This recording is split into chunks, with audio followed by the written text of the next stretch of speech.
যদি আওয়ামী লীগকে অপবাদ দিয়ে মিথ্যা মামলা দিছে, তাহলে আজকেও যদি মিথ্যা মামলা দাও, তা আওয়ামী লীগের দোষটা কোথায় আমাকে বলুন?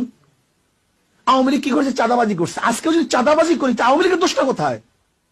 আওয়ামী লীগ জুলুম করছে, অত্যাচার করছে। আজকেও যদি জুলুম অত্যাচার করি, তা আওয়ামী লীগের দোষটা কোথায়? আমি চাই না কোন আওয়ামী লীগ করার কারণে কাউকে জ্বালিয়ে দেওয়া হোক, কারোর অফিসকে ভেঙ্গে চুরে তছনছ করা হোক, আওয়ামী লীগ করার কারণে তার মিল ইন্ডাস্ট্রিজকে জ্বালিয়ে দেওয়া হোক। এইটা আমি চাই না।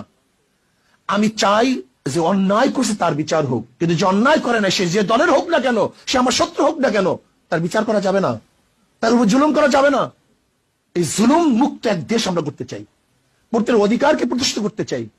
আমরা এখন জুলুম করতেছি, হাজারো মামলা হচ্ছে, নিরাপদ মানুষের বিরুদ্ধে মামলা হচ্ছে। তাই সে আওয়ামী লীগ করুক, সে নিরাপরাধ, সে ভালো, তার নামে মামলা দেবো কেন? তাহলে আপনিও যখন ক্ষমতা পরিবর্তন হবে, তা আপনার নামে তো মামলা দিবে। এই সংস্কৃতি চলবে কেন?